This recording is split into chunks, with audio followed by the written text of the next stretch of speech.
The opinions expressed on the following audio program are solely those of the host and the guests. Burner Podcast is an independently produced, not-for-profit show and is not associated with the Burning Man organization or its subsidiaries. The views expressed are not representative of the entire Burning Man community and are presented here for entertainment purposes only. In short, calm the fuck down. It's just a podcast. Hey, it's episode number 135, and it is 311 days till the man burns as of this recording.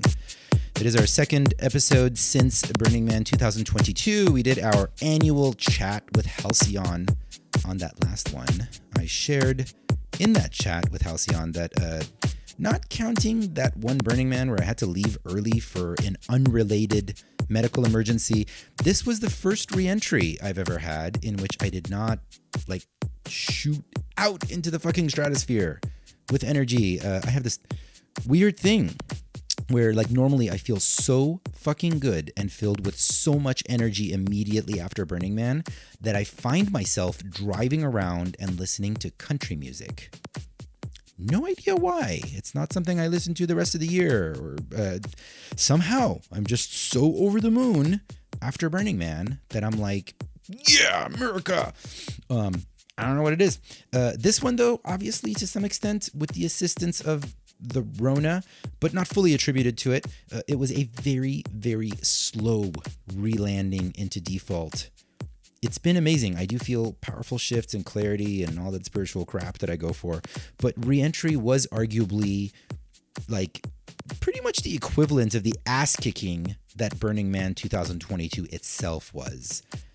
And I know that there are many of you listening who can relate because it's pretty much the topic of conversation every time we talk about this past year's burn. I've had countless conversations with friends from a wide variety of Burning Man subcultures and social circles who are all like myself asking, what the fuck just happened back there? Everyone was asking, and today's guest was able to come up with the closest thing to a satisfying answer our community has been able to find. On today's episode, I sit with artist, musician, writer, and 24-year Burning Man veteran, and one of the Gate Perimeter and Exodus managers, Buck Down, whose Medium op-ed piece has been forwarded around the burner community faster than Omicron. Okay. Bad joke. Whatever. But point being, Buck Down's thoughts on Burning Man 2022 seem to have really landed in the zeitgeist and hit the golden spike right on the head for a lot of us. On today's show, we'll get to know Buck Down, his history, his music, and we'll explore the question, what the fuck just happened back there? And here's the thing I'm most geeking out about, by the way. This is officially the first time we're doing a podcast that's kind of an adaptation of a written piece, like when they make a movie out of a book. So that's what this episode is. You can now, all of you, can have this experience where you can read the original article on Medium, and then you can listen to the podcast version of it here. And then when the topic comes up at a party, you can say, the book was better. So yeah, pretty excited to bring you the subpar cash grab version of a more superior work of art. And after today's conversation with Buck Down, another Burner Podcast historical first. Our closing set will be live band music instead of a DJ set. What?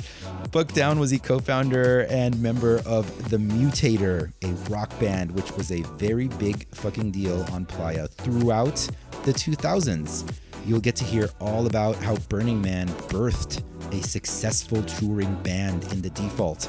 We'll hear the Mutator's album Unconditional Love in its entirety after today's conversation. Today's episode is entitled, What the Fuck Just Happened at Burning Man? I go by Mr. Arash, even though nobody calls me Mr. Welcome to Burner Podcast.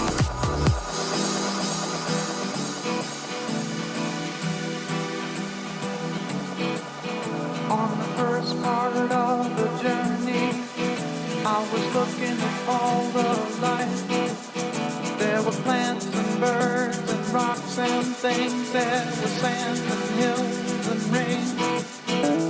The first thing I met was a fly with a buzz.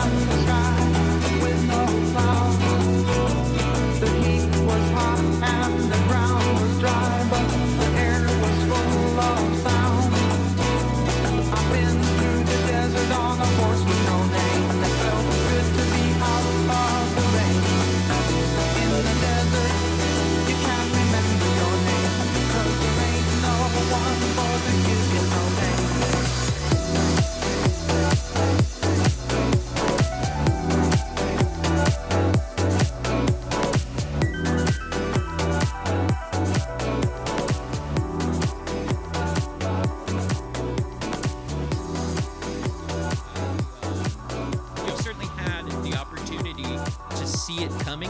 Yeah. You know, because, you know, obviously, like, we didn't do this for 2 years. And I was in a lot of the conversations where, you know, the decision was being litigated as to whether or not to do this. And what's funny is last year, when we were talking about the go, no go decision, you know, which ultimately ended up, you know, the Renegade burn ended up happening. And there was a lot of back and forth. And like at that point, COVID was still, you know, potentially fatal at a large scale. I don't think we had vaccines at that moment. In fact, I'm pretty sure when the conversation was happening early on. Well, but we've been talking about almost nothing else for 2 years.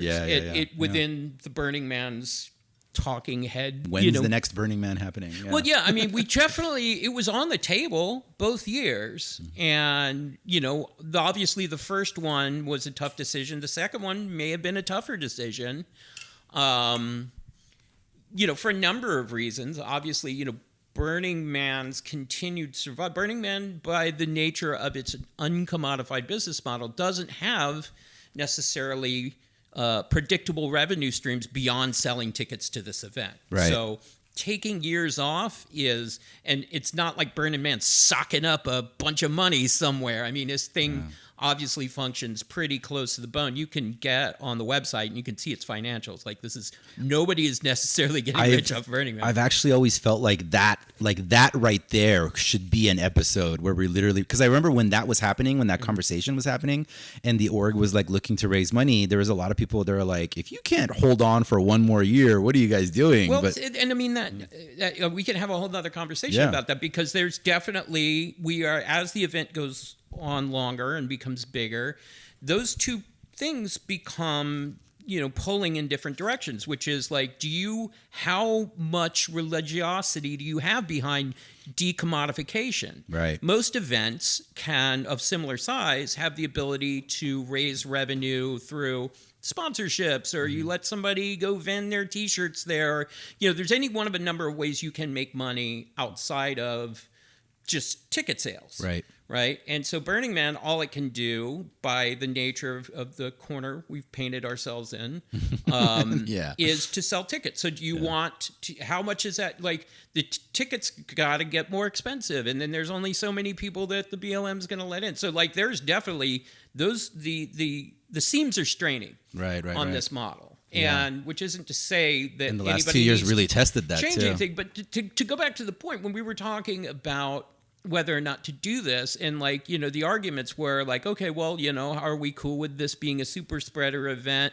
And one of the points I brought up then, which I'd kind of forgotten about, was being like, I don't know that people are psychologically ready to be around people, you know, because like at that point we were still very much in the version of COVID where everybody was a biological weapon. You know, for all intents and purposes, everybody you cross paths with could have killed you, you know?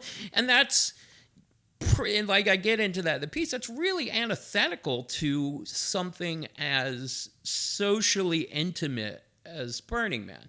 So like, you know, that was one of the like arguments that, you know, I threw out there, and obviously like there were even bigger problems than that.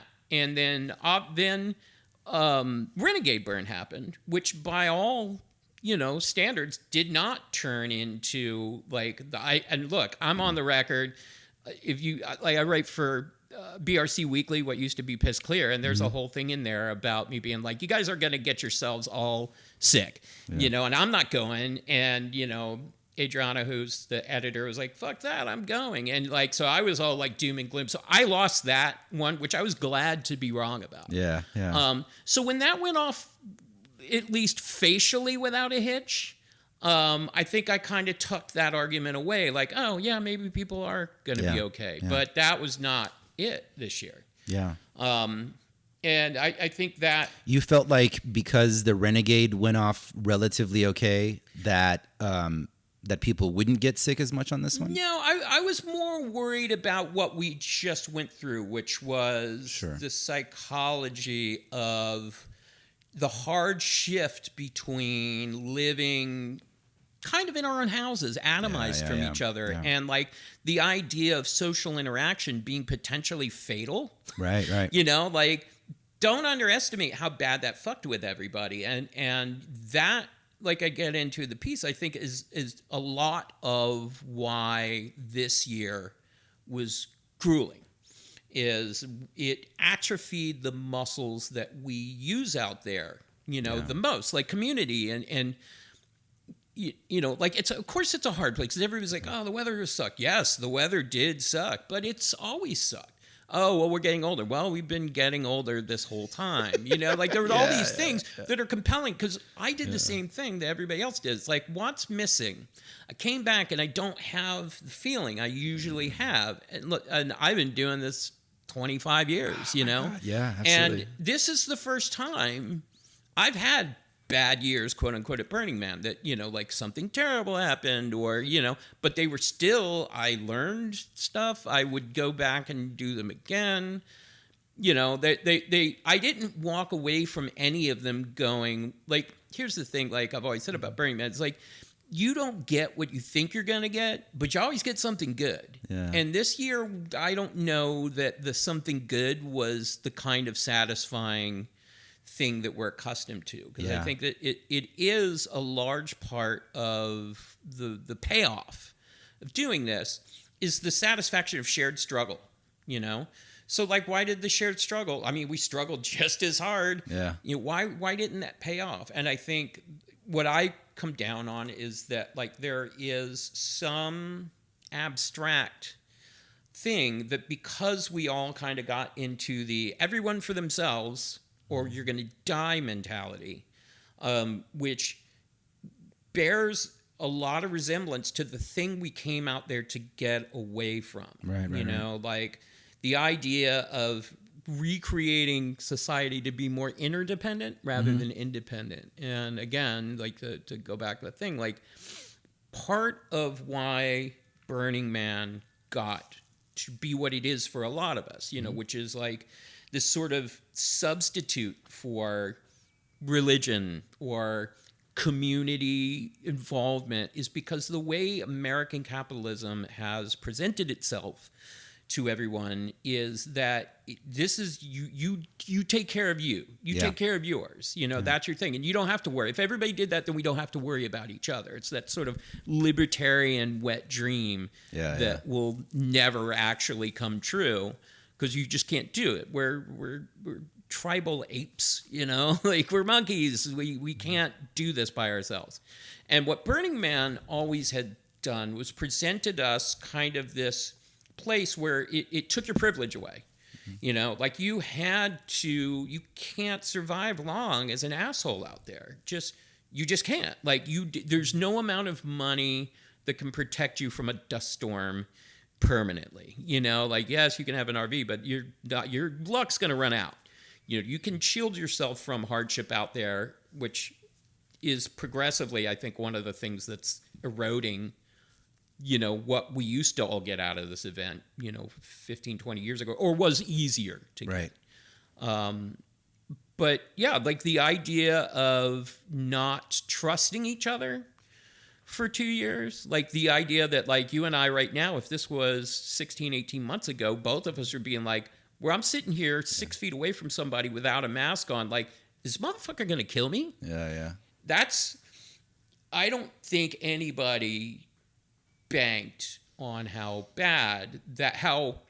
antithetical that would be to how we live out in Black Rock City. Yeah, absolutely. And it's still kind of a head scratcher why that didn't impact the Renegade burn to the degree that it impacted us. But it might just be that was a more self-selected crowd.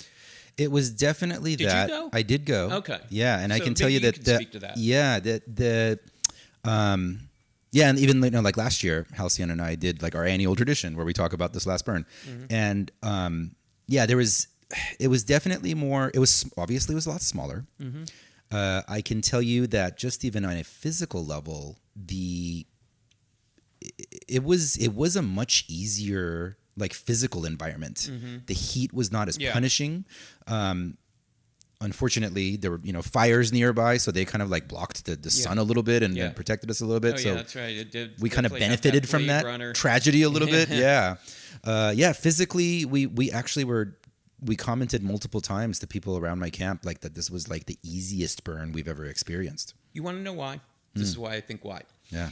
Because there was nobody producing the event as much. Right. You were back to, and this is something I've been kind of thinking of a follow-up article to this, like, because I feel like we scratched the surface on this, but there's more. Right. And to me, if I wanted to isolate the point where culturally Burning Man went through a fairly radical shift, it's when we stopped really pounding on the no spectators idea. Right. That used to be like when I came into this event in the late 90s, there were not 10 principals, there was one, and it was no spectators. Like there was absolutely culturally, like to the level that we are about leave no trace. You know, it was, God forbid you just got caught standing around watching, you know. It was very much set up to where, like, all day, every day, you were participating at some level. And that level of participation was really improvisational and dynamic. And as time has gone on, and, you know, we've got the people that can still afford to do this event are not necessarily coming to the event to struggle. They're coming out there to live as opulently as possible in a desert environment. And they're missing out on the good shit. Yeah. But I think that's it. At the Renegade Burn, everybody is now back to the situation where you're all equally responsible for whatever infrastructure as it exists in that moment. And this is probably why it didn't get hit with what we just got hit. Like the notion that like, oh, somebody else will do it, was not there, you know? And and again, you know, it's so fascinating because it like the pendulum swung so dramatically to this side one year and then completely dramatically to the other side.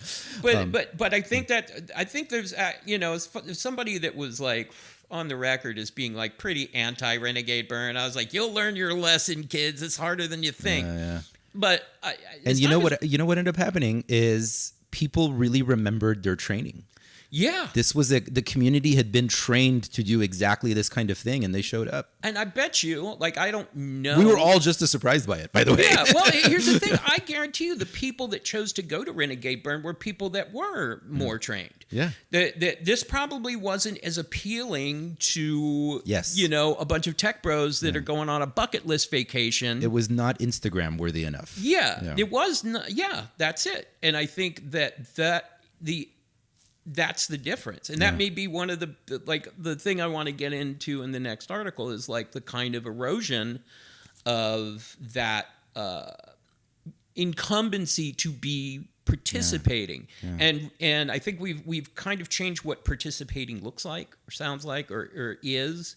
You know, like, is it participating that you brought a bunch of costumes and stood in front of somebody's art and took pictures? You know, like what is participation? Right. And I think, like, you know, that's a hard question to answer, but it's not Instagram worthy. Certainly, yeah. We've discussed this a lot on this show, specifically about how even it's important for people, I think, to keep track of, in my opinion, that even the Renegade Burn, it worked because of the work that the org had done and because of the work that the community had done up until that point. Sure. So it's so fascinating to see the lessons that came out of that one versus the lessons that came out of this most recent burn. Yeah. And what we can do to extract from either of these two and take the best from both of them to move forward. I right there, I think Renegade Burn forced a reversion to first principles. Yeah. You know, or first principle, really, if you want to say the no spectators is the first principle. Right.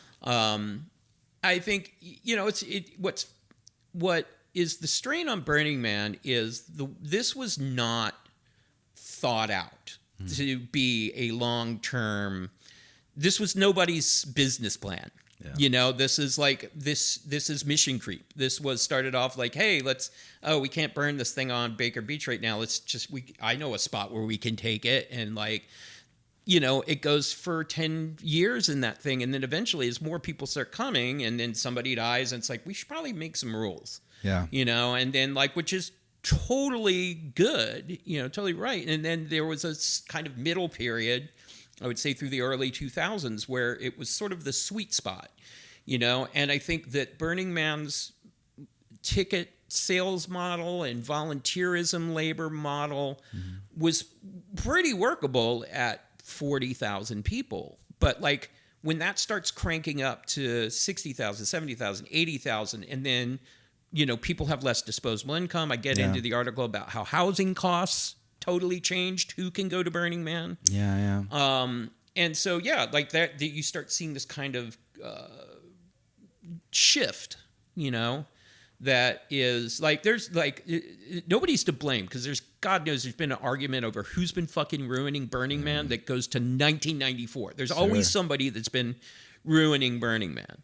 And I don't know that I buy into that necessarily, but I can point you to events and things that have changed the event to something else. And that something else doesn't look as much like what we had before. And I think it really boils down to, what do you want out of Burning Man? Like, what do you want to get? And I think that as the demographic gets a little bit richer, or the people that can afford this had, jobs that they could go away from for a week, the disposable income to do it, et cetera, et cetera. I think that those people aren't doing the event as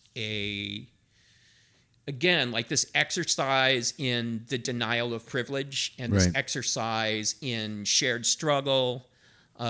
It's kind of about something else. And like, I'm not going to put a value judgment on it, but I will say, if that's how you're doing it, you're missing out on the part of Burning Man that we all fell in love with. That has always been the topic that I've come back to, even on the show, is that, hey, great. If you guys want to do it that way, fucking by all means. It's a big desert. But exactly. But you're the one that's missing out on a part of it, not the rest of us. I think that's the thing. I think for a lot of people, particularly like when I look at like who makes up Burning Man's year-round staff or staff, it's a lot of people that came out of that world. I'm one of them, where it was just like, it changed my life. It redefined how I as a person could fit into a society. Right. It redefined to me what community should be. It like at the time that this went down, like America had really lost its way in terms of like all the institutions that we had traditionally relied on to be the glue that held our society together had largely gone away. Like whether it was religion or whether it was like, schools, like there just wasn't that, we didn't have any, our common interests have been rapidly eroding, to where we are now, where it's just absolutely tribal.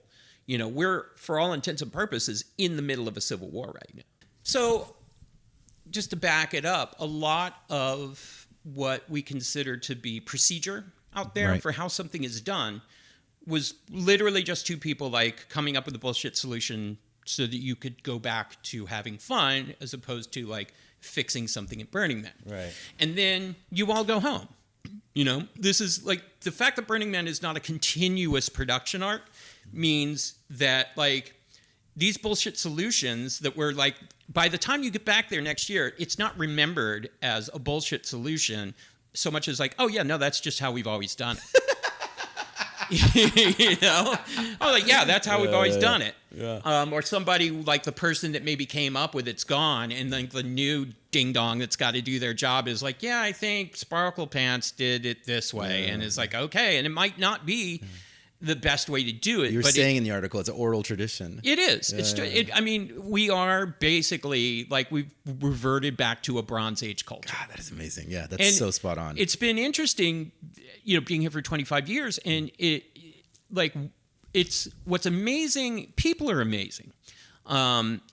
If you just grabbed any random 2,000 people and stuck them in the desert, they would do all the same shit. Like they would just make all these things. Like we made a city because that's what people do. I don't think that there was ever like at the beginning, like, hey, let's make a city. It's just that if you leave people in the middle of nowhere long enough, somebody's like, well, somebody's got to do blank. Yeah. And then you do it. It's like, oh, if that's happening, well, hey, what if we did this? Next thing you know, you've got plumbing, like somebody's doing plumbing. And which just is like great. all the jobs at Burning Man that people basically create for themselves. Right. Like Well, again, it's sort of this is probably why it appeals to libertarians, like on some level. Sure. That it's just like this duocracy thing does kind of reward that like Uberman mentality, I guess.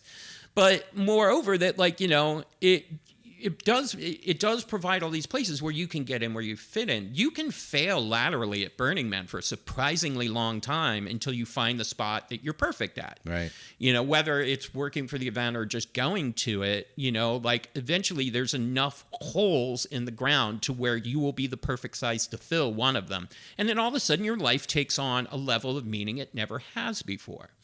And that's what makes it, that's why we cling to this. Like I had, at the beginning of the event when I could tell this was like, this is going to be a rough one, and also having not done it for a couple of years. And like I said, I got a lot of years in this game. And like, I found myself like, what the fuck am I still doing here? Like what, and not like in a bad way, but like, what is it that I'm doing here?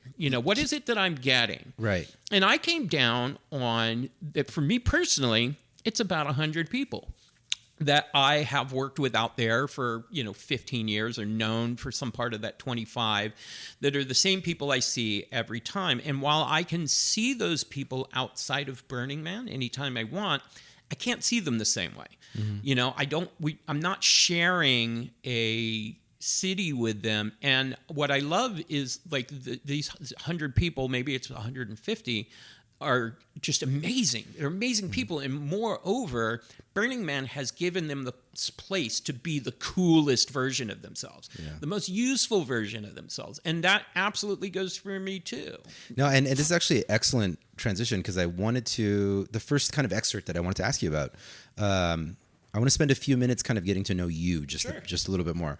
You said one day you wake up and realize that 20 years have gone by and pretty much your entire social circle, your significant other, and any children you happen to have had together are all traceable to this oddball festival out in the punishing northern Nevada desert. Yeah. What were you doing before you came into Burning Man? What was your life? Where were you? University rock star, actually. Yeah. I was... I have been in the music industry pretty much my entire adult life. I was in a band that got signed to a pretty good sized label in around 93, I guess, 92, 93, somewhere in there. We got signed. So I spent from 1992 till about 1998 touring in a art punk alternative band for a living, which is a fantastic way to make yourself unemployable. Because at the time when most people would be acquiring usable job skills and a resume, I'm playing in bars every night in, Duluth, Minnesota or whatever. And so when that deal ran out, it's on Caroline Records for anybody that geeks out on that, but when that deal ran out, which oddly enough had everything to do with the beginning of electronic music. So like at this point, rock bands, especially at that level, I think didn't make the kind of money that the music industry was used to generating to sustain, 4 humans in a van. Sure.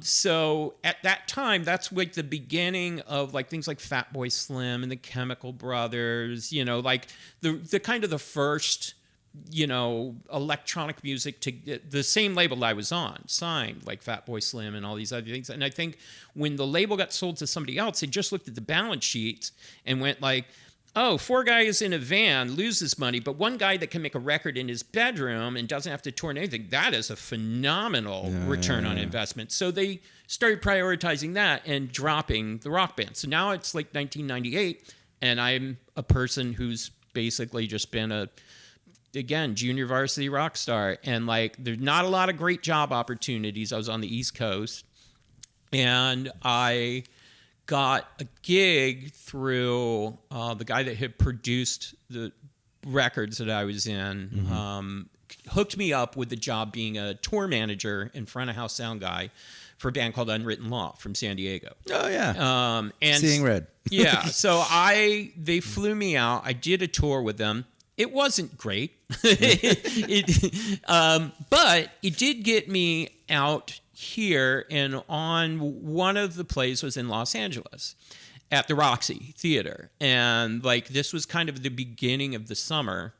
And for those of you who know, Roxy's a pretty big boutique place to play. It's a legendary venue to play. Legendary venue. More importantly, very famous for its sound. And as an extension of that, people who worked sound at the Roxy were the people that got scooped up when the Beastie Boys go on tour, or Chili Peppers, or like name your big time LA band. Yeah. Generally speaking, for the summer tours would start poaching all the sound guys out of there. So like the guy that was the front of house guy there was like, hey, what are you doing after this tour? And I was like, whole lot of nothing. And he's like, you want to come out here and cover for some people while they go out and do bigger tours? And I'm like, yes, I will do that. So I came out to LA, all the things kind of lined up at the same time. So I, stayed at a friend's house from back east and, was running sound for like 6 shitty bands from Orange County doing pay to play at the Roxy.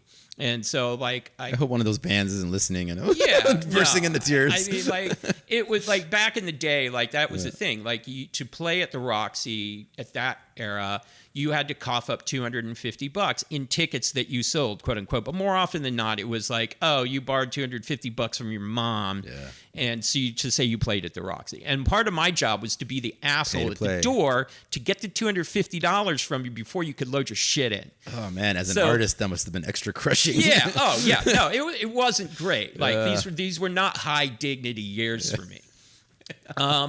But so now I'm in LA and I'm starting to meet people and things like that. And at that time, Cacophony Society was really vibrant and it had a great, and which was, obviously the birthplace of Burning Man is very much an outcropping of Cacophony Society. So I kind of discovered Cacophony Society because they were doing a bunch of interesting and What cool. was the chapter here called? It was just... Was it like, I thought it was called something like the Cacophony Society of Eastern Ukraine or something? I don't remember but they were the LA chapter? Specifically having it. I feel like, this is a long time ago. I remember having a ridiculous name, yeah. Like, I remember there were things about the Cacophony Society when I stumbled upon it that were really appealing. One of which was like, hey, you already were a member. Before. You always were a member. And it's true. Like the thing that it was very self-selecting. Like a very specific type of weirdo gravitated towards Cacophony Society. And so that was like the springboard to the first time I went to Burning Man. And like... Very similar to what we say, like you're a burner who just hasn't been to Burning Man yet. Well, that's the thing, all of this stuff. Yeah. And again, because it's doing something it's scratching an itch you can't reach. And didn't even know you had in some cases. And then I think as Burning Man went on, we found out like, oh, there's a lot of stuff that's what's happening here that you're getting serviced on this very primal level, and all of a sudden all these things that you didn't know you were missing, as far as like having a place in a community, having the ability to be a version of yourself that you like, doing stuff you want to do. Like, I don't know how many people have gone to Burning Man and quit a fucking stupid job afterwards. That's why I say don't make decisions in that first 30 days. Don't divorce your parakeet.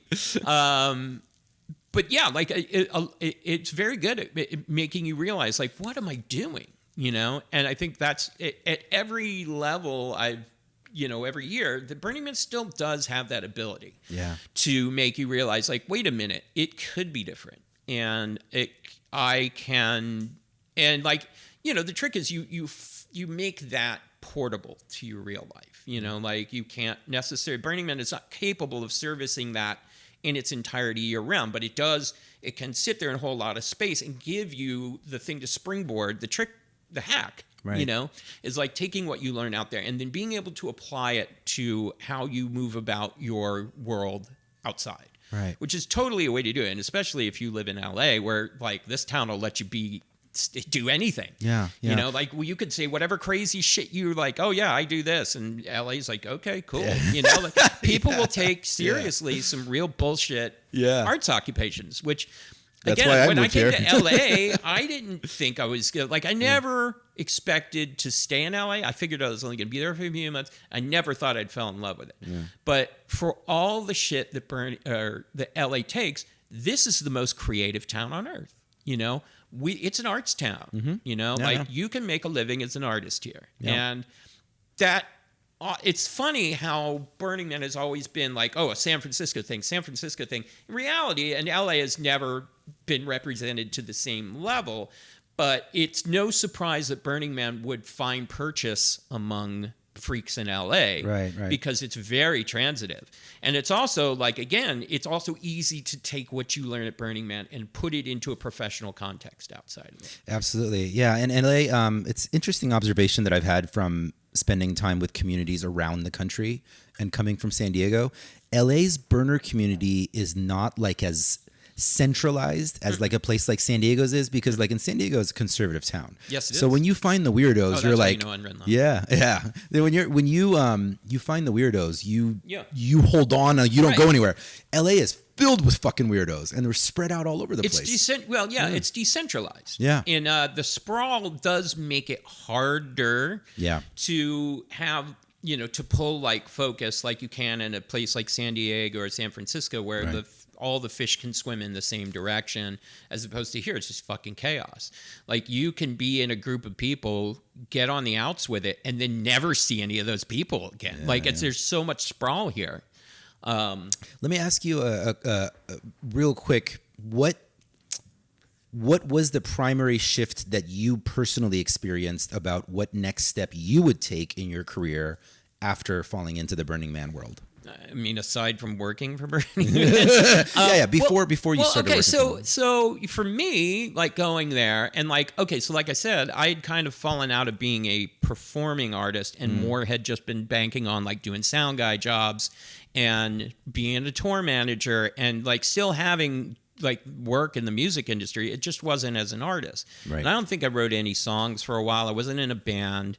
And then when I got into, by year 3 or 4 Burning Man, and like this thing had kind of come together in my head of like, oh, there's probably a way for me to come back at music using Burning Man style, everything. And this was the beginning of the Mutator.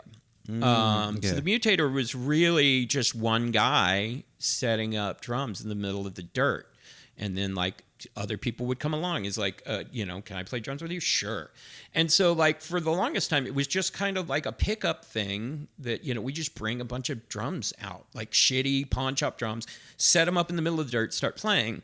And the other people come along and play drums. And then somebody come along like, oh, I spin fire. Can I spin fire when you do that? Like, fuck yeah, you can. I have a Tesla coil. Can I make this Tesla coil go when you do that? Absolutely you can. So there was a couple of years there where it was just like this sort of pickup thing.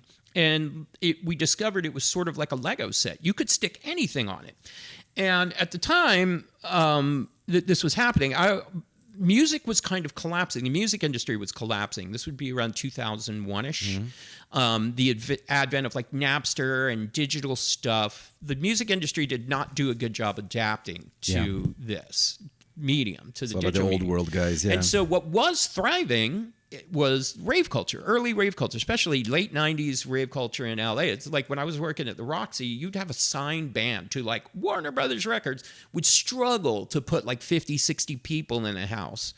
But you go down the street on a Wednesday night and there's like this fucking underground rave going where it's just some guy in Jenko jeans and a t-shirt playing records of somebody else's music.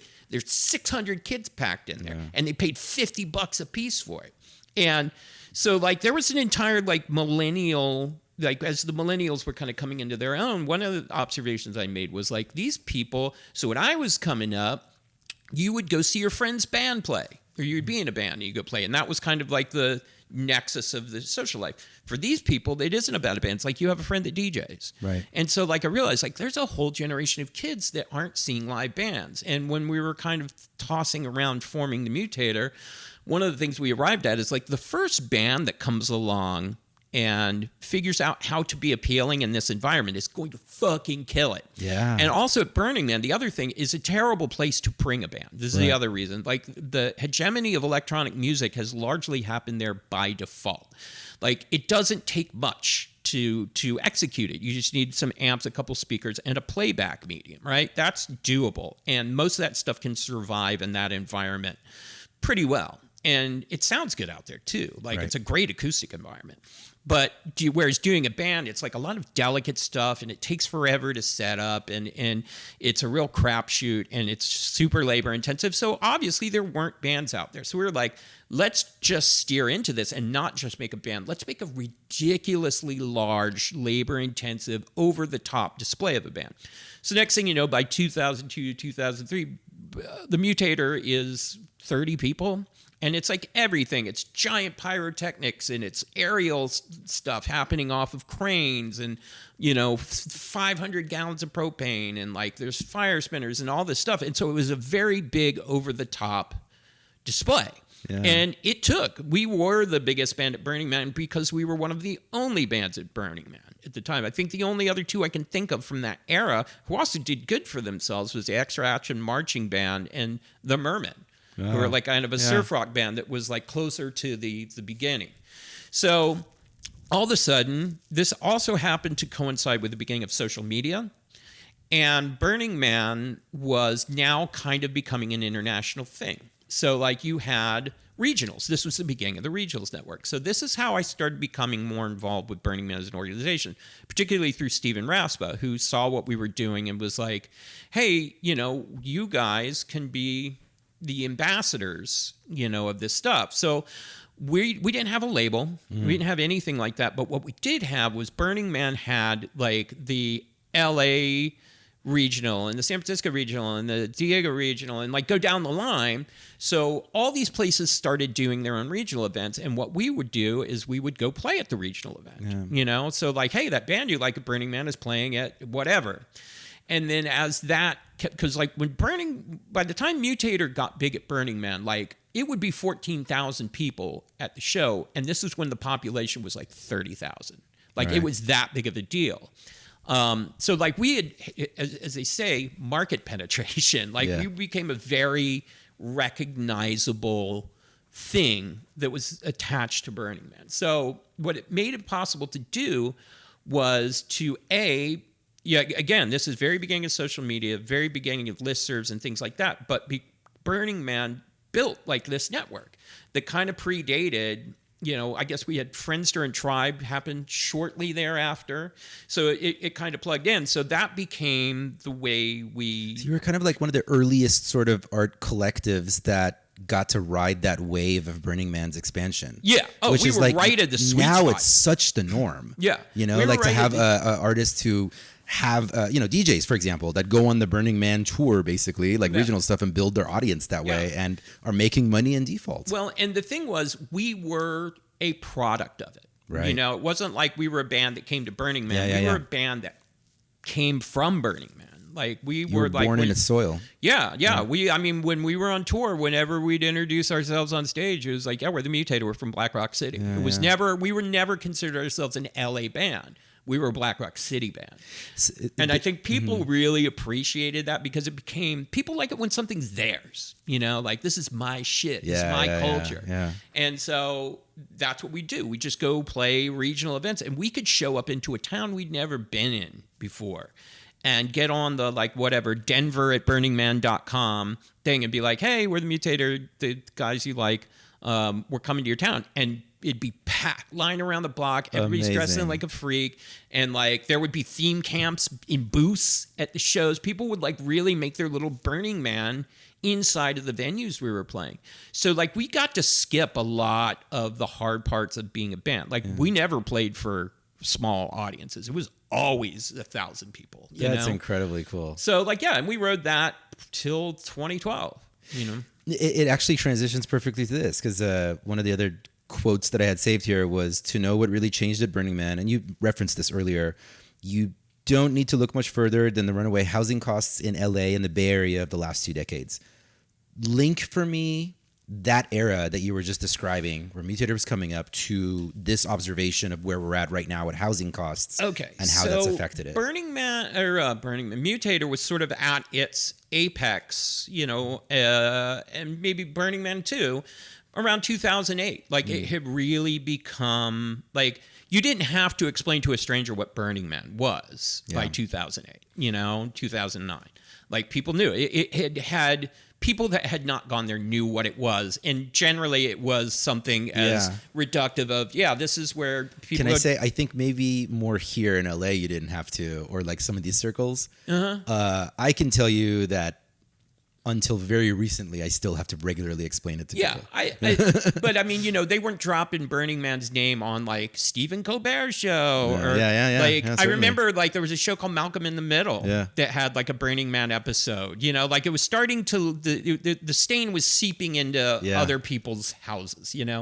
So 2008, like it really had kind of come to its full flower of what we like. It started looking like Burning Man always looks, like as opposed to just like before, it was just kind of scattered. Like, I mean, there wasn't even a map for a while.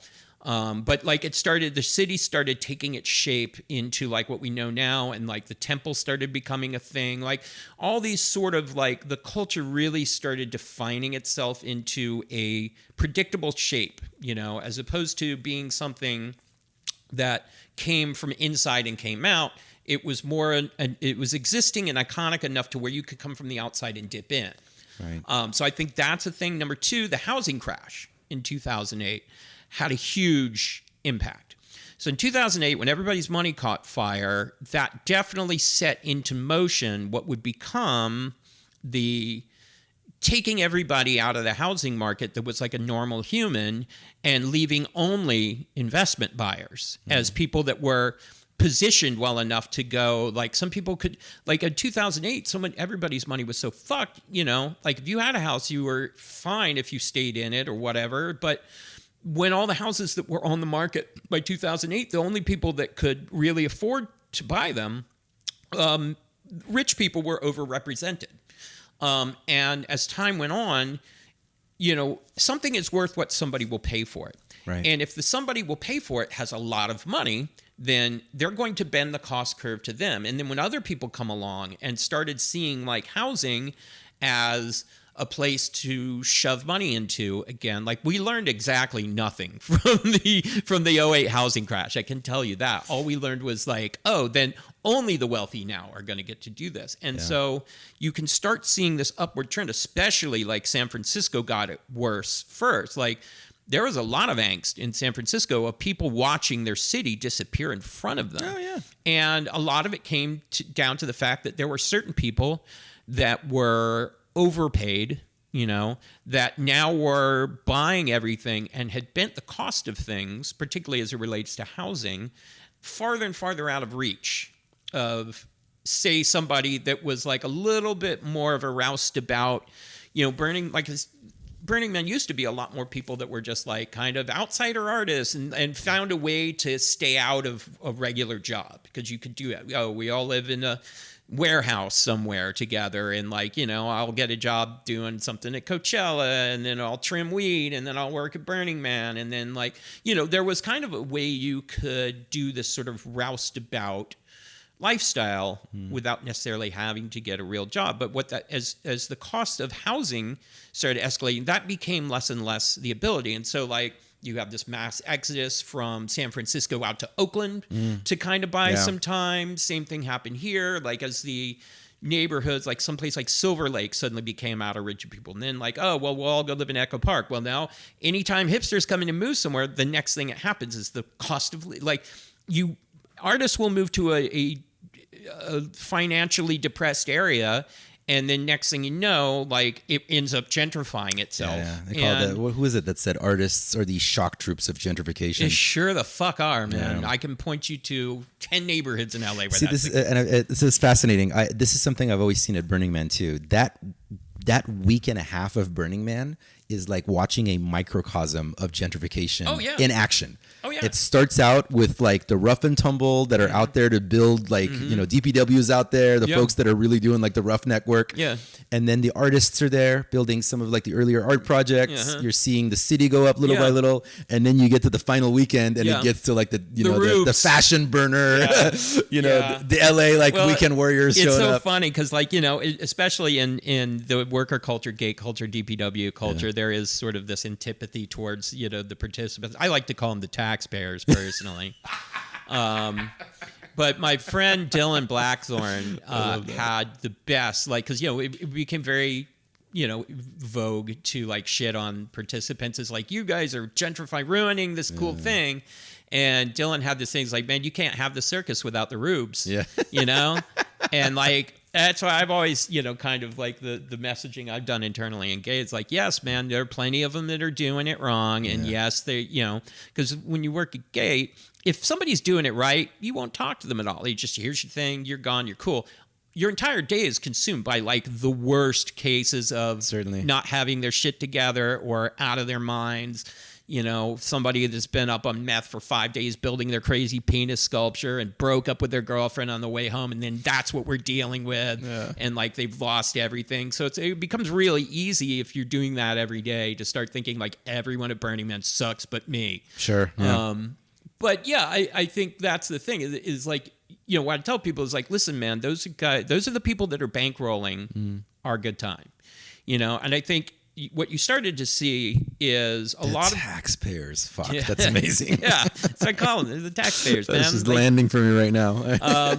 That's so true. Because that's what happened. Is a lot of people like me, people that were the artists and whatnot in that 2000, late 90s, 2000 through maybe 2010.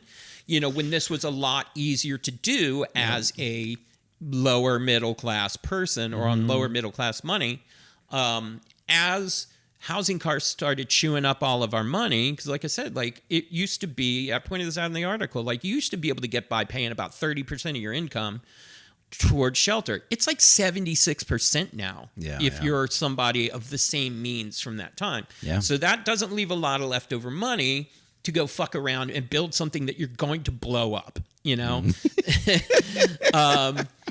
like it's a really nihilistic, like that was like what was so funny. It was like, let's expend all this effort on building this thing, and then as soon as we're done with it, let's destroy it. And that right there was the point. The point was not the art. The point was doing it together. And I think this kind of ties into the larger problem with Burning Man is that has been weeded out of the culture. Right. Less and less stuff burns every year, and as a percentage of the whole. Less and less of it becomes this performative display of like taking all this effort, putting it into something just to ditch it.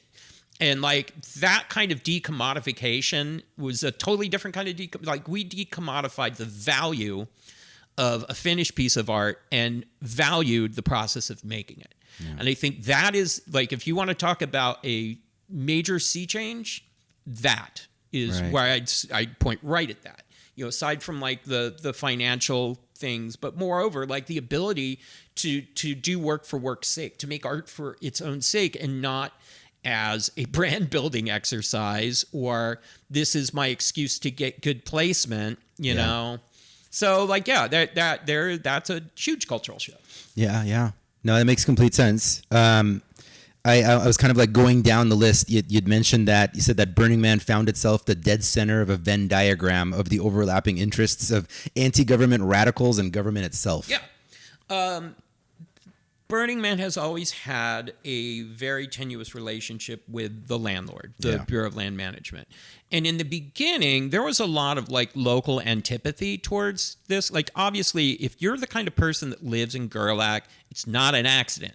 You went the fuck out there to get the fuck away from people. And like the last thing you want is the circus coming through town. So there were people running for elected positions in Washcow and Pershing who were like literally running on anti-Burning Man positions. Like, I'll get these freaks out of there. Like, Sheriff for Gerlach, what do you say? Burners bring nothing but heartache to Gerlach. I remember that. But, like, as time went on, there was a part, I'm trying to think when this would have been, probably like 2004-ish. There was very much like this thought of, well, we can just soak these guys for money. And we can see, like, I watched this happen with regional events where, trying to, like, there were very much like guidelines on how, if you were going to do an official Burning Man regional event, like how you had to do it, levels of transparency. Burning Man's always been very protective of its brand. Yeah. And not without good reason. Sure. Especially then when it was pretty nebulous, whatever the fuck it was we were doing. Like, I think there was definitely like, we don't want to be labeled a rave. You know, this was like, we weren't too far out from the Rave Act at this time. Yeah. So like, you know, that was definitely when the beginning, like there was like a lot of antipathy towards electronic music, because at that time, electronic music was actually drug paraphernalia. Yeah. By the letter of the law. And so I know that like there was definitely like, we don't want to be associated with that. Right. So the BLM would do this thing with regional events where you had to totally be transparent. Like, here's how many tickets I can sell. Here's how much I'm making from the tickets. We're not taking money from else. And a lot of times what they would do is go, okay, let's say your event is capable of making, let's just say $1,000. We're going to make the permit to do it $1,001, you know? And there was definitely like this thing like, well, you can't, because it's public lands. You can't just outright go, fuck you, no. So there always would have to be this veiled excuse for why not. And then what happened was they'd start cranking up the cost of this and the cost of that. And we obviously needed this so bad. There was no limit to what we would spend on it. Yeah. And so like, I remember there was a year where tickets shot up from something like $90 to like $250 something, and everybody lit their hair on fire, but people still bought them. Right. You know, because it was like, it's still worth it, you know, but relative to what you would spend to go to Coachella or anything like that, it was a pretty good deal. And honestly, you know, that ticket is the smallest expense. Right. No, and it's every year I am privy to many conversations where people say, God, I could be spending this money to go travel through Italy, you know, and this and that, right? But the reason, and if traveling to Italy was that cool, you'd do it. That's why scratch the same itch. Exactly.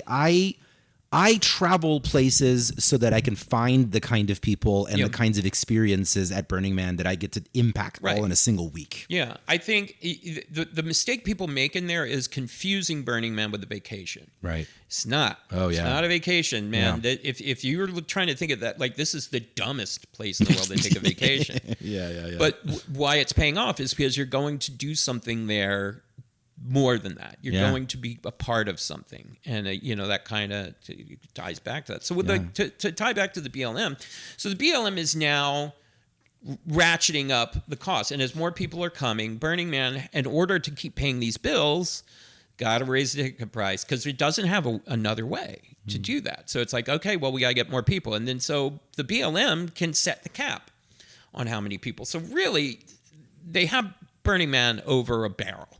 Because now you can say, all right, you can only have this many people here. And I can name my price on what the permit is. So a lot of time and effort has been spent. Like, there's an entire department that just deals with the government. Yeah. You know, government legal affairs. It's just maintaining that balance. And it's the irony is, like, for some place that started off as just like this absolute exercise in anarchy, got dragged kicking and screaming into having to have rules just so that we all didn't die out there. And at the same time, government agency has now turned this into a cash cow.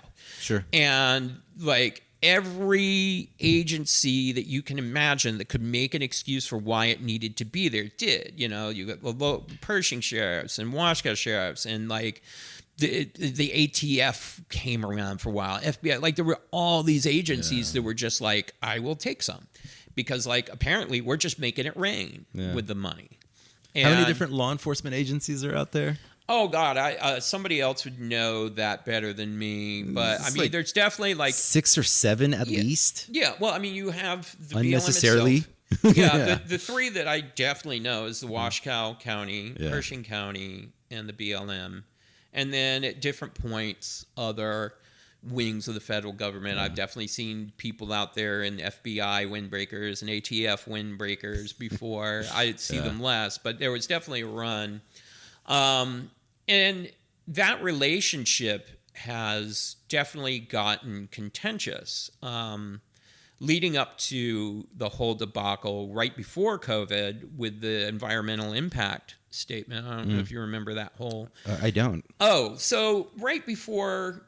We should catch listeners up anyway. I actually do. Yeah, so there was... I know everything. Burning Man does, I think it's a 5-year contract.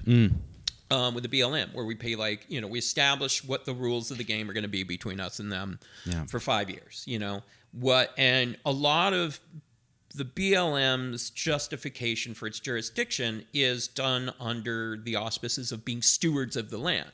So what we do, that's why it's so, resto is a big deal and why we put so much effort into not making a mess there, because that's the switch that the BLM can throw to kick us all out of there. I've always said our community's LNT practice is what allows us to get away with all the shit we've gotten away with. 100%. In any city, by the way, any government, in any party 100%. We throw, any event. 100%. It's LNT is our number one public relations platform. It absolutely is. And it's the thing that lets the machine keep going. Yeah. Because I don't think that the BLM is under any illusions of what's going on out there as far as a large-scale drug crime happening at industrial levels. It's not like they don't know that. Yeah. However, they have decided, here's the number that I'm comfortable taking to look the other way on that. And Burning Man was like, I got you covered. Flip, flip, flip, flip. And that's fine. And that's what I mean by the Venn diagram. We have figured out, here's what we'll pay to run around with our pants off on acid in the desert, and here's what the government will take to let us do it. Yeah, and as long as we don't make them look like fools in front of the other departments. Right, just clean up your mess when you're done, tip your waiters and bartenders, and you can come back and do it again next year. And I mean, that's what I mean. It is the most unlikely symbiotic relationship you can imagine the United States federal government having. But it also helps to be out somewhere where no one else wants to go. Right. Well, that was the point. We came out there to get away from you people.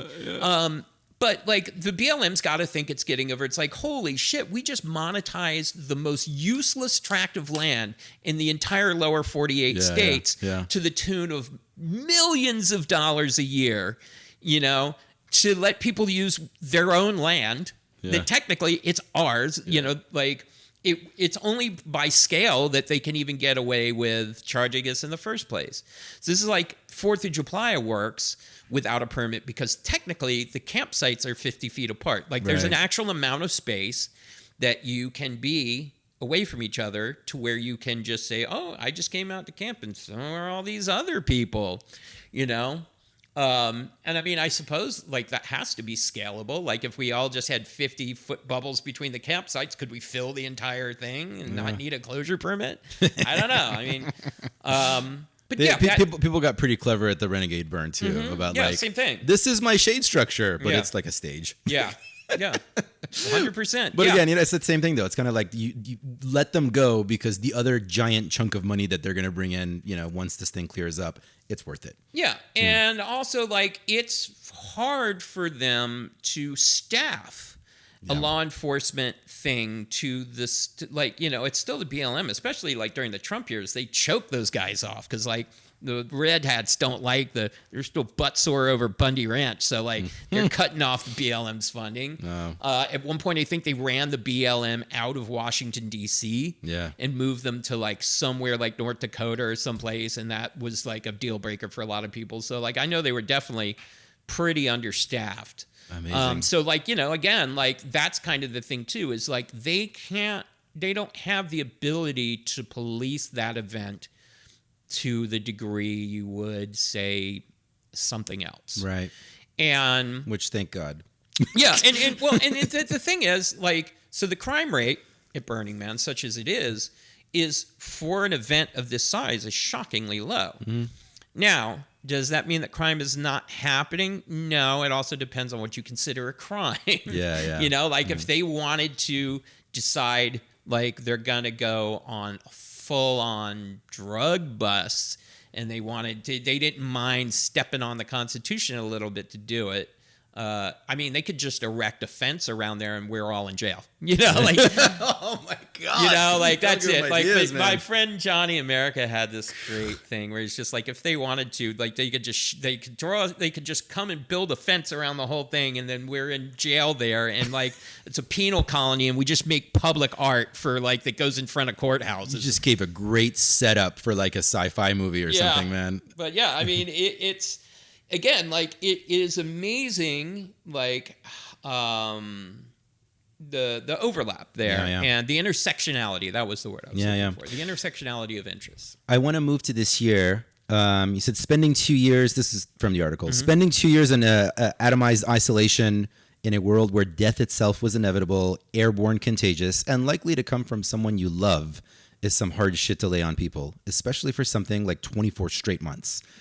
And it's the phrase that I was surprised I didn't hear more often from our community, which I've heard outside of our community a lot, is collective trauma. Yeah. Like we are still navigating collective trauma. There have been times where I've been experiencing, depression and grief, and it feels so much more amplified than I am used to. And I've had psychologist friends remind me like, hey, remember this thing's happening. Yeah.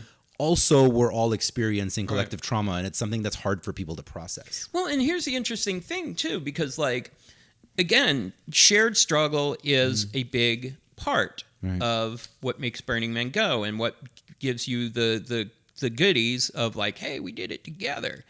We did not have it turns out that was not transitive towards dealing with the pandemic, because what did the pandemic do? The exact opposite of Burning Man. No Burning Man. So like we couldn't be together. And so it was a whole nother flavor of trauma.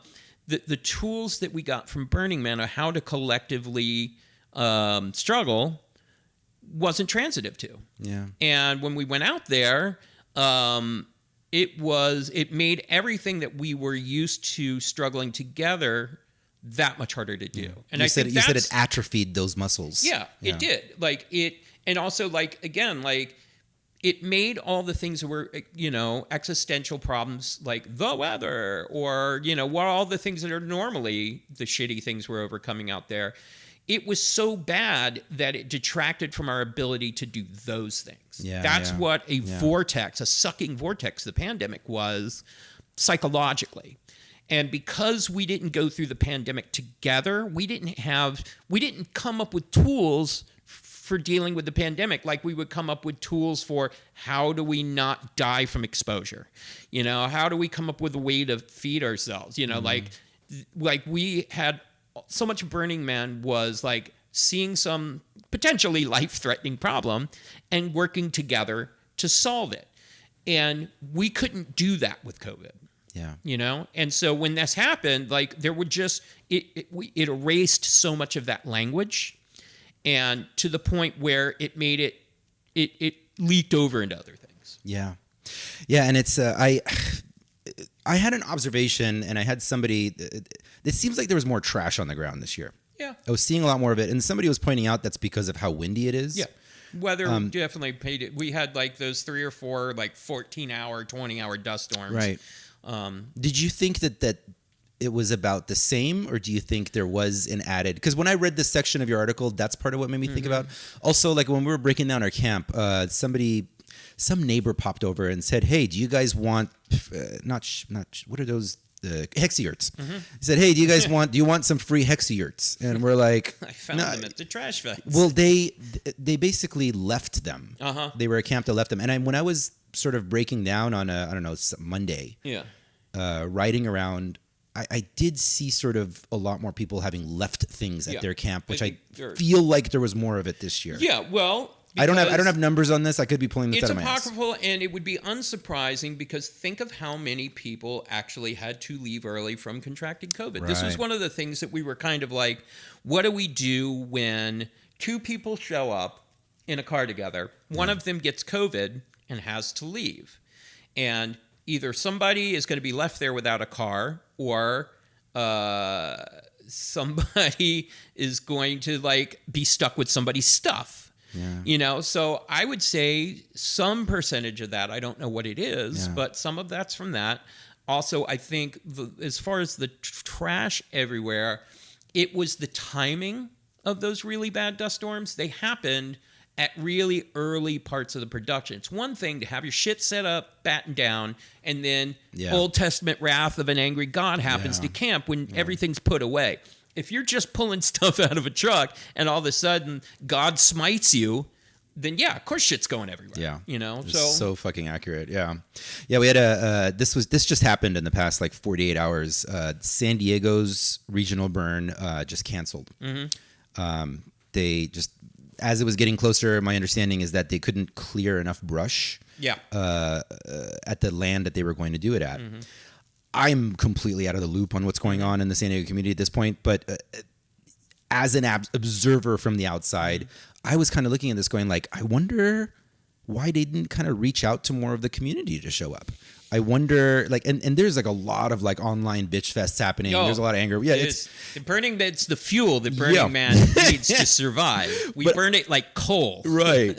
No, I agree, certainly. But like, your article, rereading it as I was preparing for today's interview, got me thinking, I wonder how much of that is also happening at the regional level, where that sense of let's work together to figure out this bullshit is not the first thing that people are running to, or they're having a hard time activating their communities to like, hey, let's get 50 people over here to fucking clear this brush. Right. Again, I don't know the details, but it's an observation. Well, I think, absolutely. I think there's probably two parts to that. The first of which is, if this is a spot where people have done this before. In San Diego, they hadn't, but yeah. Yeah, but I mean, like 2 years of brush didn't get clear, you know? But yeah, I think you're exactly right. I think a lot of people came back feeling exactly what we're talking about here. And the last thing anybody wanted to do is jump up and go toil. Yeah. You know, I think a lot of people just came back. The shared hardship communal effort aspect of our community is like, it's coughing a little bit right now. Yeah, it is. And I think that's the thing. I think if we had gone out, struggled together, and gotten the good feelings from struggle together, I think there would be more of an inclination like, hey, let's do that again in 3 weeks. You know? Yes, that is accurate. He said, we took all 24 months of that invisible trauma out to the desert that on its best day was already trying to kill us and tried to pretend that none of it ever happened. The result was an emotional minefield where stepping on one was almost unavoidable, if not daily occurrence. Yeah, I definitely saw... because again, like, you know, by virtue of the fact I work there, it's a lot of the same people I've worked with for years. You know, talking about some relationships that go back 20 years, you know, in some cases. I watched people that had that kind of history fight in a way I'd never seen them fight before. Yeah. You know, and it's a lot of times when you beef with somebody, you fight with somebody, it's not always about the thing you're fighting about. It's like things that you were suffering from before, and then you just like arced. Yeah, something triggers. Yeah, absolutely. Something triggers it, and like you're taking out something on somebody else. And can I say also that is one of the loveliest parts of the Burning Man journey that I think like I share with burners. The experience we have is that we learn that shit like that can get you into fights. Yep. And in a lot of default world relationships, they tend to think that the fight is the fight. But burners, at least, like we learn because we've done this out there. Like, you're dehydrated. Drink some water. Yeah. And I think that's it. You know, I think that's a fantastic analogy, you know, is that I think we did lose, because we were in such denial of what COVID did to us, none of us was assigning, we were so in a rush to blame somebody for everything. It was not people's first instinct to like, oh, maybe we're not the best shape right now emotionally. Yeah. And so it did mean that a lot of situations that would have been, oh, you were a dick, I was a bigger dick, just pay for the weed you smoked and we'll call it even. Trailer Park Boys reference. You know, that things weren't resolving themselves that way. They were fights that like, you know, you would get into that would have not been a big deal in 2018 with the same people over the same thing. And people had a hard time walking things back, you know? And that's what I meant by like this emotional minefield. Like it took next to nothing to cause really big fights, you know, over stuff. And then again, like when you have people that have history, like maybe there was, you know, some beef from 10 years ago that you let that shit slide, but it got pulled right up, you know? Yeah. Like I watch people fight. Like I've seen people on the verge of a divorce fight. And there's nothing like having 10 years of history with somebody to know exactly where to stab, you know? And I definitely saw that, and it was sucked. I found myself, you know, mediating things like that and having it happen between people that I loved, and it was dark. It was real fucking dark. Yeah. No, I definitely consider myself incredibly blessed for, I did not personally have that experience, but I was observing it. Yeah. Definitely, and I've heard a lot of stories afterwards. But that is, I do. Let's end on a positive note. Yeah, I do. You do say in the article, I don't think this damage is permanent. I don't. What are your thoughts about where it's going to go? I think, to say something really trite, there's nothing wrong with Burning Man that what's right about Burning Man can't fix. If we kind of get back to first principles. And I think this is like the next article I want to do before I get too much later here is start talking about like, okay, like how do we fix it? And what's really wrong? Because yes, COVID, it's kind of like to make, all right, I'll make this a political analogy, all right, which is Donald Trump in 2016 blew through every firewall that we had constructed in our system to stop a person like that from getting to the highest levels of power. Donald Trump did not become president because he was strong. He became president because the barriers that we used to have to stop somebody like that were weak. And I think a lot of what happened, it wasn't that COVID necessarily was worse than any other challenge that we had faced before, but we had become slack in not allowing things to happen. Yeah.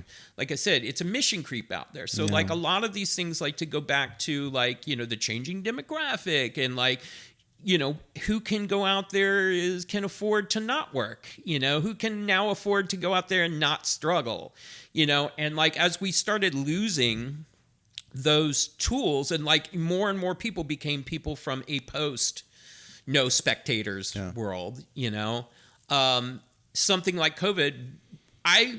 Here's what I wonder out loud off the top of my head right now is if COVID had happened in 2004 at Burning Man, would it have been different than the way it went down now? And I can't help but think that it would be, that we were better, we were more robust about protecting each other from things and protecting our culture.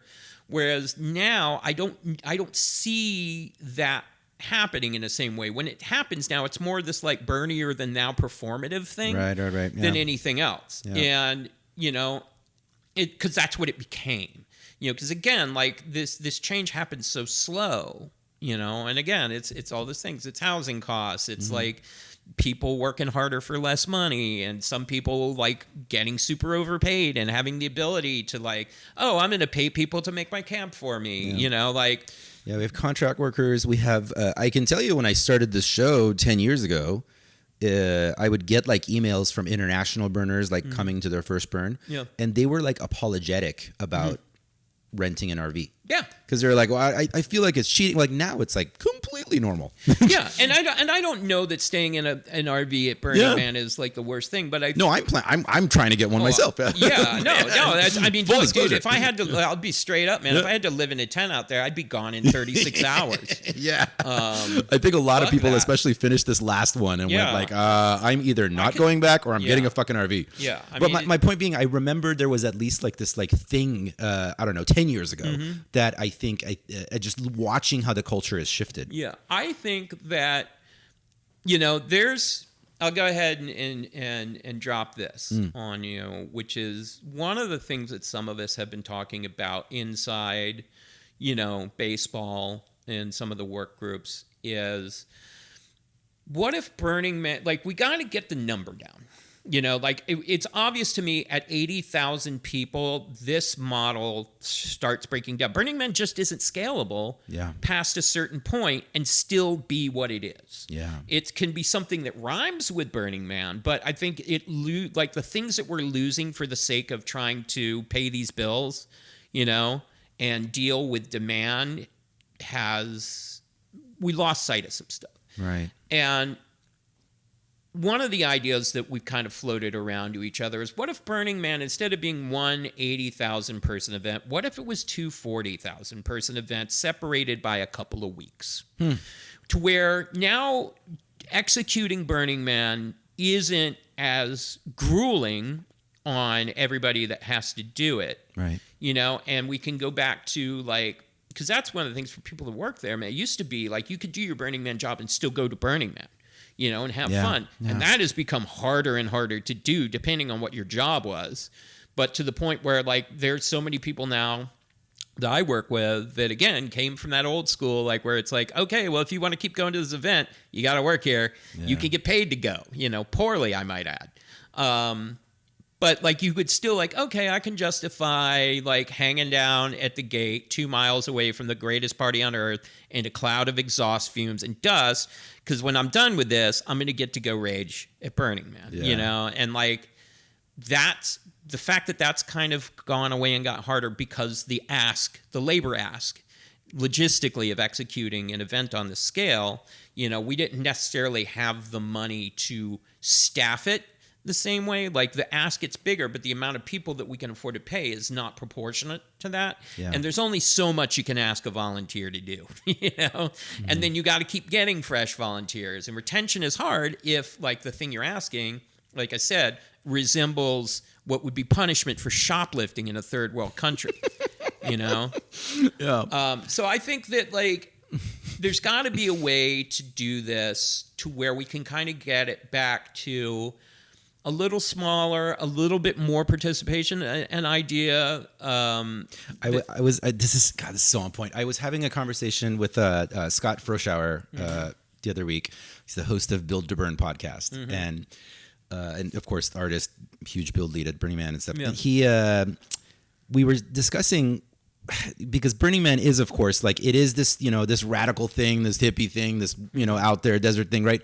But but it is also one of its parents are also America. Yeah. And capitalism, where we do bigger. We don't know how to go backwards. Yeah. Next year, it's got to be bigger. And then you've got a fucking giant pyramid. Yeah. And then you've got this. And like, so the question is, can burners accept the possibility? Like, yeah, what if the most radical thing that Burning Man could ever do as a course correction was saying, we're not going to go bigger next year. In fact, we're going to go a little bit smaller. That's what I mean when I say... But then the problem is, then does it become more exclusive? Because then now people are going to find harder ways to get in there. Well, my wife and I were talking about this, and she made an excellent point when we were talking about this, which is like, it used to be at Burning Man, you showed up and you didn't necessarily know what you were going to do, but like people were building art together all week. Yeah. You know, like it wasn't... The way it is now, it's like everything has to be show ready by opening day. And so what we've done is we basically funded art to be spectated. Right. We totally took away, I think the professionalization of the art has required this in some ways. And then obviously there's a lot of other moving parts to it. But it used to be like there was tons of art that was not planned. You know, it was something like a couple dummies were like, oh, we just brought a bunch of building materials and we're going to make something together. And that was awesome. That's what I mean by no spectators. Yeah. Like we used to have a culture where a big part of the week was building art together rather than we're going to get a bunch of artists out here to put the stuff up and then we're going to let all these ding-dongs to come and take pictures in front of it. And that was the immediacy aspect of it. Yeah. That right there is one of the most important distinctions to like, how do you fix Burning Man? You fix Burning Man by making it read-write culture again, you know, making it like the users are not spectators, that the users are expected to help create art. I think having people make shitty art, because like we used to call it the Special Olympics of art, because like you could just like, hey man, I got all these pool noodles and I just stuck them on some rebar and I'm calling it art, and it'd be like, fuck yeah, you did, bro. You know. You know, an example of that is always fashion. Even the fashion, the fashion that people wear at Burning Man. It used to be, I mean, a lot of like earlier rave culture and stuff too. Like you kind of like strap things together because you know you're going to take it out there and fuck it up. Yeah. And now there's like multi-$1,000 outfits. Well, and you can make an argument. Like I'm not a Burning Man costume person. My Burning Man costume is I wear my fucking gate staff shirt in like some Carhartts. You know, like it's its own costume. Like, that's my costume. Sure. And I wear the same thing every day, and like we'll add things as the weather or take them off as the weather necessitates it. And occasionally, like, you're stapling some bullshit on you because it's funny. Haha, I'm wearing part of a trash fence. But there's an argument, and I know like Stephen Raspa would be able to do this argument really well, which is like fashion out there is kind of the last bastion of do-it-yourself art at Burning Man, because we have sort of made this divide between the people that build like the 1 million foot tower that costs $250,000, and then there's not really as much art that happens at like a smaller level. And there's a great history of like really small art out there that has even been funded. That's been really fantastic. I love little art out there. But I think that's the thing. I think that like we've got to acculturate people back into making art. Like, it doesn't have to all be placed art. It doesn't have to be all big art. Yeah. But like, if we come out there and art together, like, you're gonna get the good shit. And I think if that becomes a thing again, Christmas is saved. Yeah. Yeah. I think that's the thing. Like, we all got to figure out whether or not that comes from the top down or like we do it from the bottom up. We got to get back to making art together again. That is not professional. Yeah, which goes back to participation. Yeah, there is in any art project, there is a million tasks to do. Like, you can have a strong mind and a weak back, or you can have a weak mind and a strong back. You are equally valuable. Yeah. And like, it used to be, like, you could just wander around the desert and see people pulling out shit out of the truck and be like, hey, what you doing there? It's like, oh, we're building a thing. It's like, you want to help? Yes. That used to be Burning Man.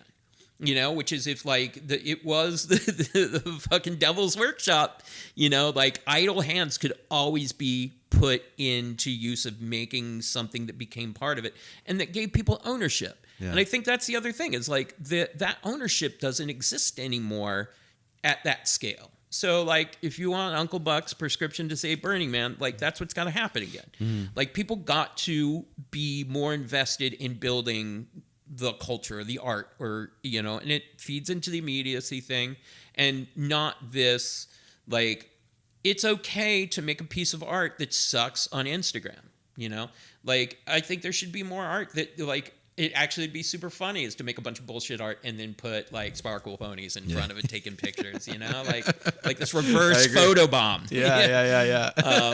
I love it. But yeah, I think that's it. Like I said, I think the stuff that made it awesome is not gone, and I think it's just the people who remember how to do that have largely wandered away in some ways and have not been, and they've been replaced by people who have kind of done it different. And like, you can make a value judgment all you want on that, whether the old way is better, the new way is better, whatever. Like, I'm sure somebody can make that. But like, if you want Burning Man to continue to do the thing where it does fill the spot that religion or shared community things stopped doing, you got to go back to that.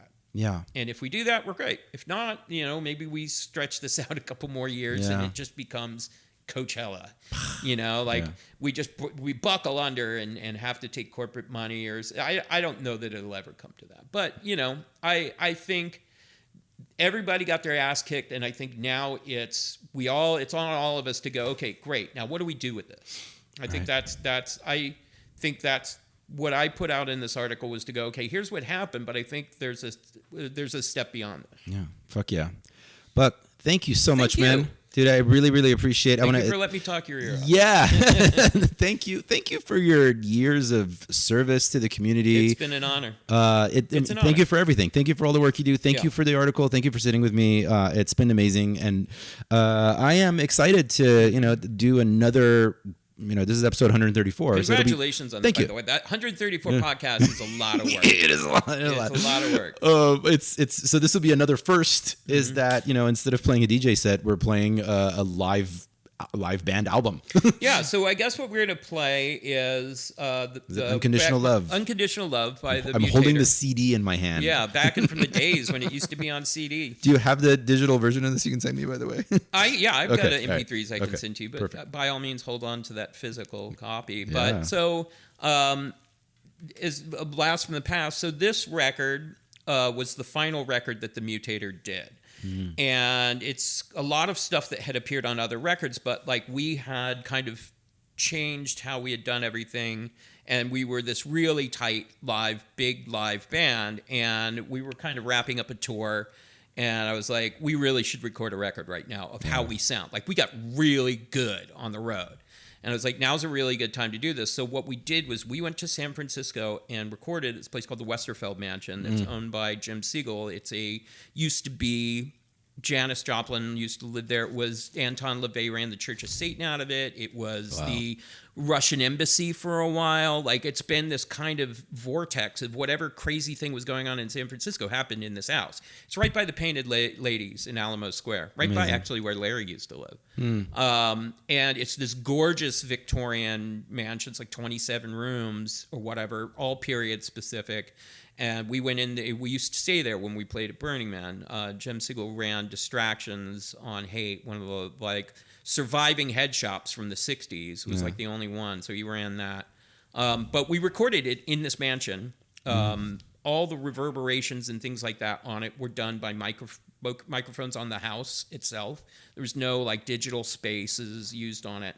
And we spent 4 days locked up in this mansion in San Francisco recording this. And this is sort of like the closest thing that this is like the culmination of all the years we put in the Mutator was that record. Amazing. So awesome. Fuck yeah. I'm so excited. This is what's going to play next. It might be playing right now over under the vocals. And if you guys want to hear any of my current music or keep up with my writing, go to buckdown.net. I keep that pretty up to date. I obviously have a lot of solo stuff that I've been doing now that you can keep up with there. There's a mailing list up there. You can go on the front page, and you can also go sign up on my Medium page to get more. I imagine I'm not done talking yet. No. That is one thing we've proven with this podcast. I think that you're definitely not done. And I'm looking forward to hearing. I'm dying to see the next one. Thank you for having me. Thank you for doing this. Thank you all of you out there for participating in this culture together. It's valuable. Yeah. It's important what we're doing, and it's worth doing. So keep it up. Yeah. Couldn't have said it better myself. Electricity arcs and then a shower of sparks and all at once now the world is... You are now listening to the sounds of the Mutator.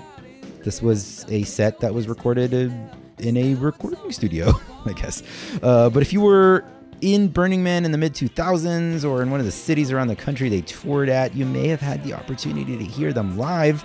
You can find this and tons more amazing music over at buckdown.com/discography. Please do leave us a review on iTunes or your podcast platform of choice, and message us if you want to support the show by contributing in any fashion. You're always invited to pitch interviews in your neck of the woods. All of these links are over at burnerpodcast.com, where you'll also find links to other cool audio content. Our producers are Louis Gallipo in Canada and Michael Seth Prell in Austin, Texas. The Burner Podcast theme music, America's Horse with No Name remix, is produced by Joe Man out of Denver, Colorado, and he is on soundcloud.com/DJ Joe Man. So until next time, love, light, and all that other crap, take us back to the playa. Mutator. Take it to the brink of a moment that you think that you're ready for this showdown while the world spins on access to it lights around the sun. The roots about to pop and we're never gonna stop it. A 3-day weekend throwdown while the world spins on access to it lights around the sun.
Give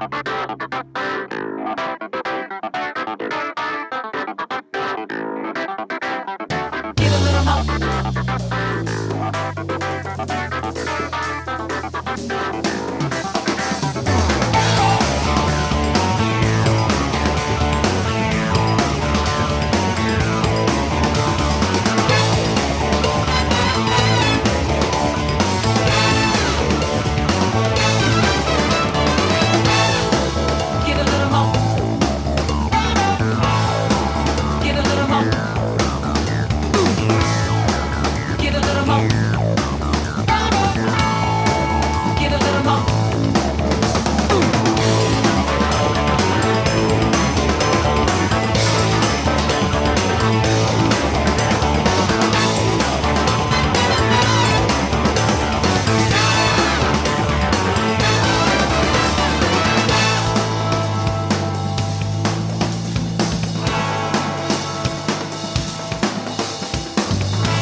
Now drop the laundry.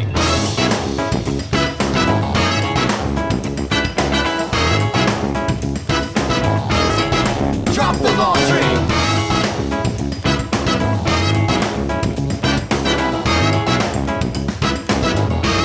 Now drop the laundry.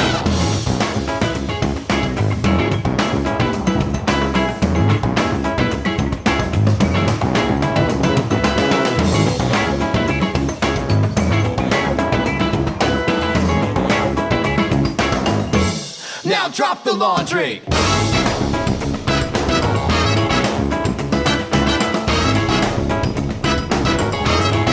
Drop the laundry.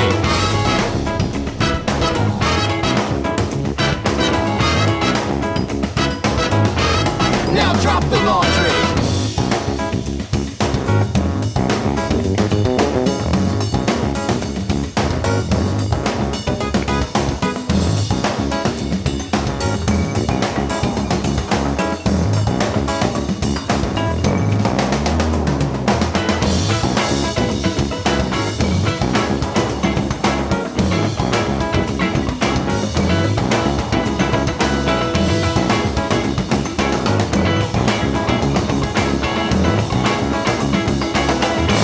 Now drop the laundry.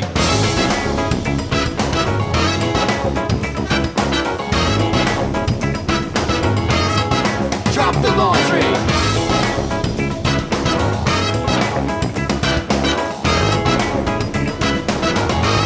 Now drop the laundry.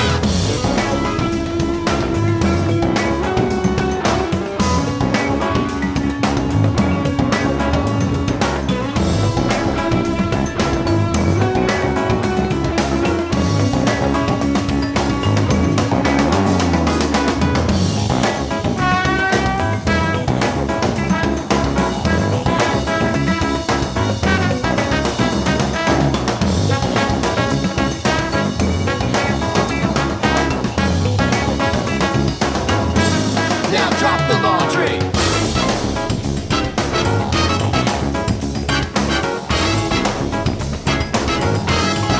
Drop the laundry.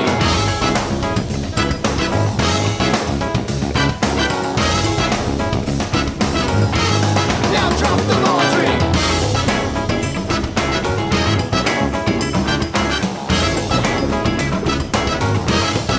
Drop the laundry.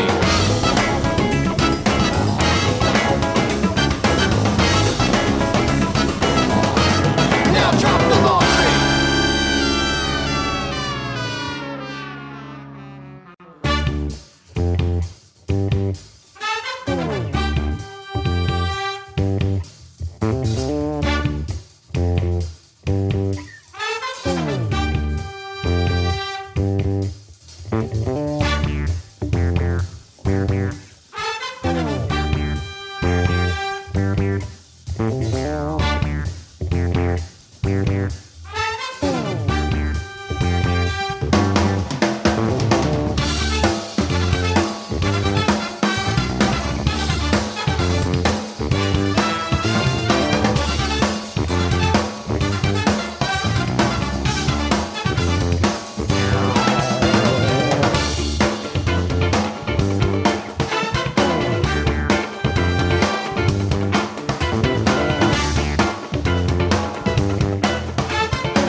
at the television.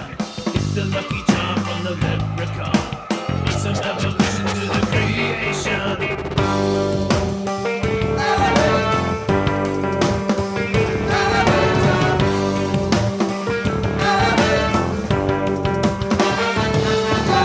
This is going out to the mutant nation. Some nutrition for your starvation. Inoculation for your condition. Give it the peace and the revolution. 6 proven ways to beat inflation. Throw your hands up in the air like you're having too much fun. Get on the road to your destination. Keep the dial tuned to this station.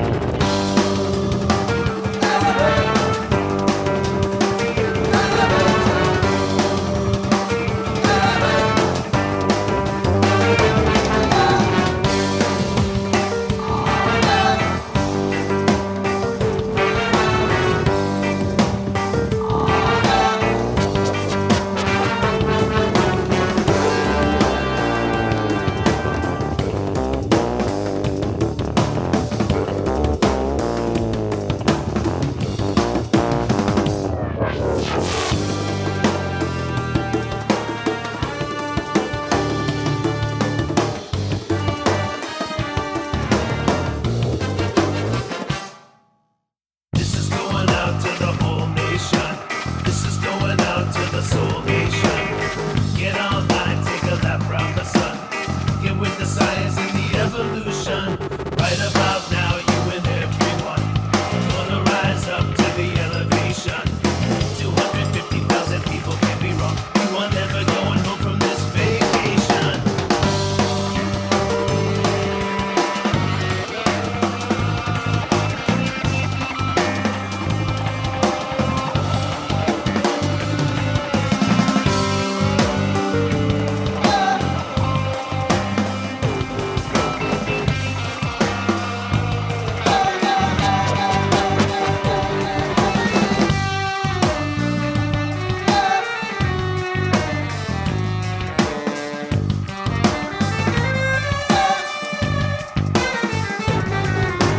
This is going out to the soul nation. This is going out to the whole nation. Get online, take a lap around the sun. Get with the science and the evolution. Right about now, you and everyone gonna rise up to the elevation. 250,000 people can't be wrong. You are never going home from this vacation.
Most of us are physical percussionists. We are nymphs.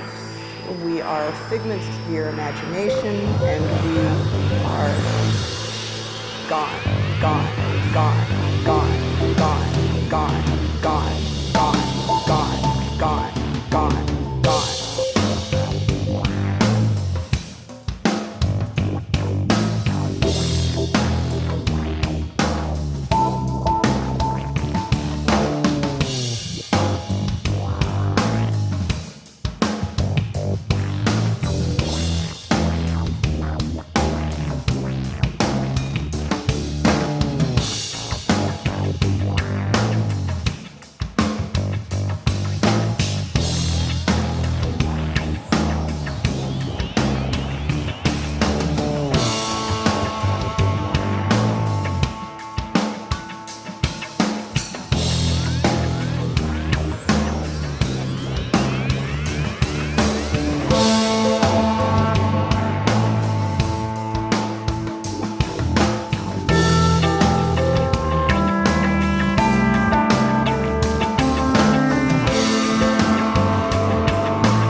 Understanding that it's something that you are now and always have been, and that everybody has the capacity to do and to feel, and it's just a matter of ignition, really.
burnerpodcast.com.